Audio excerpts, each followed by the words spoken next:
Hi, I'm Mrs. Hughes. I teach English at Florence Township Memorial High School, and this is my class titled We Love a Good Story. So we all love a good story, and stories are all around us. Have you heard this one? Just a small town girl living in a lonely world took the midnight train going anywhere. Just a city boy, born and raised in South Detroit. This might be sounding familiar to you, and probably because of this. She took the midnight train going anywhere. Just a city boy, born and raised in South Detroit. So, of course, that's from Journey. And the next example is this one. 'Twas the night before Christmas, when all through the house not a creature was stirring, not even a mouse. The stockings were hung by the chimney with care, in hopes that St. Nicholas would soon be there. And of course that's based on the poem 'Twas the Night Before Christmas by Clement Moore. Here's another example of a story. This is a story that's told to kindergartners as they're painting their little hand turkeys, and it has to do with the Thanksgiving story that's told every year. Hold on. So this is the National Geographic Kids website, and if you scroll down at this particular URL, you'll see the Thanksgiving story told, explaining the situation with the Native Americans and the settlers, and the celebration, and the myths behind it, and then, of course, our modern Thanksgiving traditions. So what was the difference between those three stories? And, of course, what did they have in common? Well, the first difference is that they were in different media or genre. One was a song, one was a poem, and one was a folk story that was posted on a website. The thing that they had in common was that they're all three narratives, which is something that tells a story with a beginning, a middle, and an end. They're stories that have worked their way deep into American culture as well. It doesn't mean that you might care about Journey's Small Town Girl, but you probably recognize the song right away. So what does this mean? It just means that we love stories as a culture, as a people. Humans love stories because we like telling stories, we like hearing stories, they're entertaining, they teach us important cultural information. Whatever. There we go. They teach us moral values. They show us appropriate, culturally sanctioned emotions, like that warm, fuzzy feeling around the holidays. And they also show us maybe pride about vanquishing your enemies. So here's a song about a Zulu king. He is Shaka, the unshakable, thunderer while sitting, son of Menzi. He is the bird that preys on other birds, the battle axe that excels over other battle axes in sharpness. He is the long-strided pursuer, son of Nadaba, who pursued the sun and the moon. He is the great hubbub like the rocks of Nakandla, where elephants take shelter and where the heavens frown. So, is this guy Shaka a weird, shape-shifting bird axe figure? No. He's just an awesome fighter who is an amazing warrior. And this makes him look a little bit like a mythic hero. So as you may have figured out, one kind of story which is particularly important to our culture is called a myth. There's a lot more going on in mythology than just the sheer entertainment value of the stories. The cool thing is that instead of looking at these myths as simply relics of the past, something that might be fun to read but that's not relevant to our own lives, we're going to take a look at myths and find out that they have a social purpose. And we'll be asking what these stories were doing for their own cultures. So, remember I said you needed something to write with. This is your chance. Please write down what you think a myth is.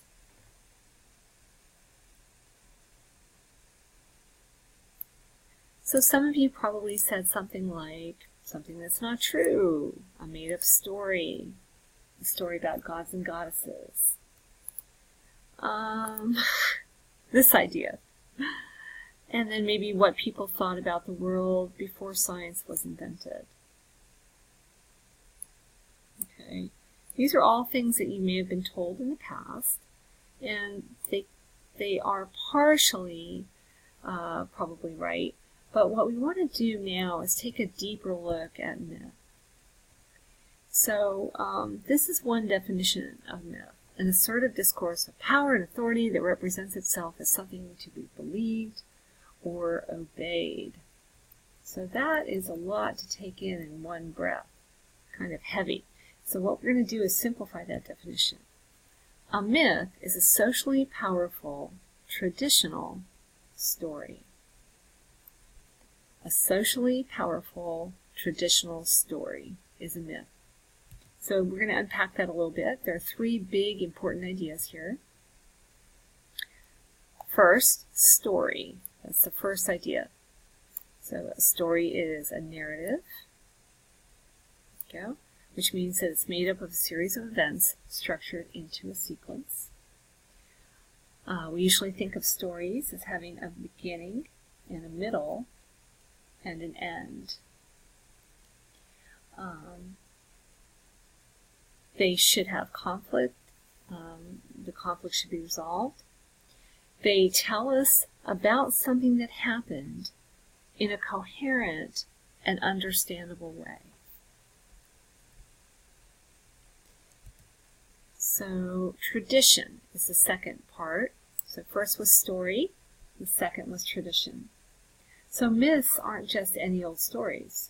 That story that you told your friend the other day about how the dog stole the cat's food bowl and maybe sprinted off down the street with it, that's not a myth. A story typically reaches myth status when it's told over and over again and gets passed down through multiple generations. Most of the myths that we will study had their origins in oral song culture. They were performed through song or through public recitation, often in a religious context. Kind of the way, maybe depending on your faith, the Easter story is told over and over again, or the Passover story. The third part about myth is social power. Social power. So although myths often tell of fantastic happenings that are suitable for the world of comics or action movies, myths are more than just entertainment. But they do have a strong entertainment value. So what we're going to do is take a quick break and look at two film clips that show us myth as strong entertainment value. It's not easy to do what you did.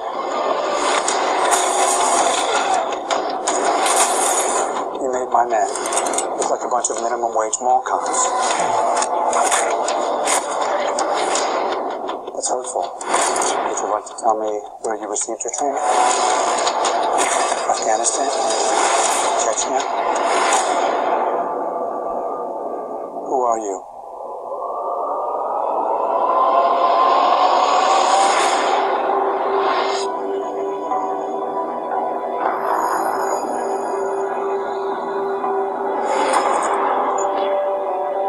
I have sacrificed much to achieve peace.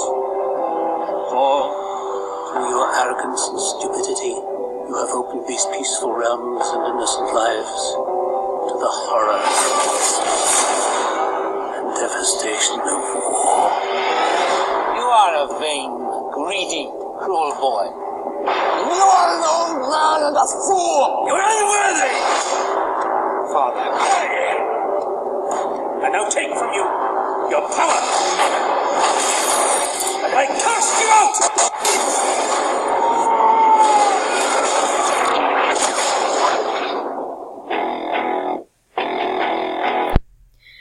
So as you can see, this is a picture of Hercules with his club, and he's fighting the Hydra, the multi-headed snake. And so I have a clip of that as well. Hold on. Let's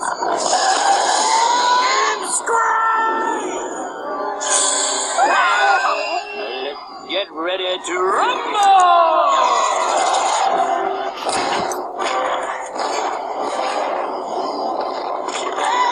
That's it. Dance around. Dance around. Watch the teeth. Watch the teeth. Come on, come on. Lead with your left. Lead with your left. Get right the left.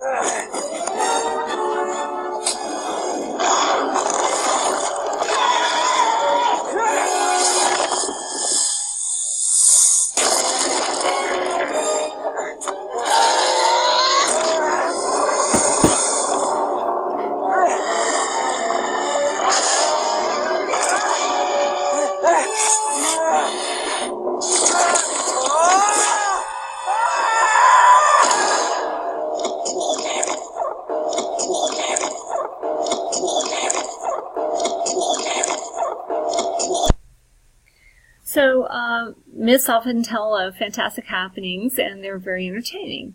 But they're more than just entertainment. Myths are told over and over again because they are important to a society or to a culture. Not just because it's super important to hear about heroes killing hydras, but because myths have a meaning or a message that a culture values. That's what we mean by it having power and authority in a culture and being a story that should be believed or obeyed. In the case of Hercules and the Hydra, we could say that the story gets told over and over again because the stories about Hercules showed the Greeks what it meant to be a hero. If you don't act like Hercules, you're not a real man in their culture. And Hercules' killing of the Hydra represents the Greek worldview that values dominate over the wild, the beastly, and the barbaric. Hercules overcame a bunch of tough stuff, and he was rewarded with immortality, which is pretty awesome.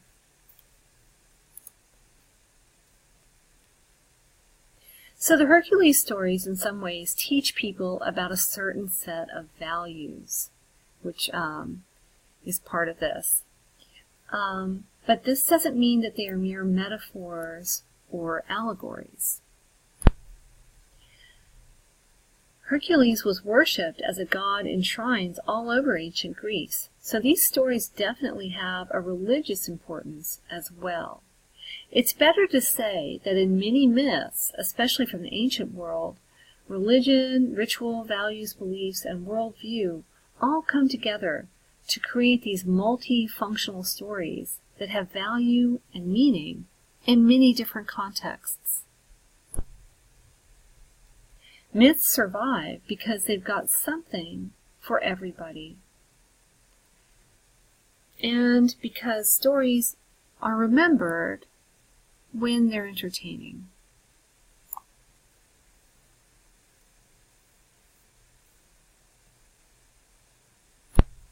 So as we said earlier, myths have story, they have tradition, and they have social power.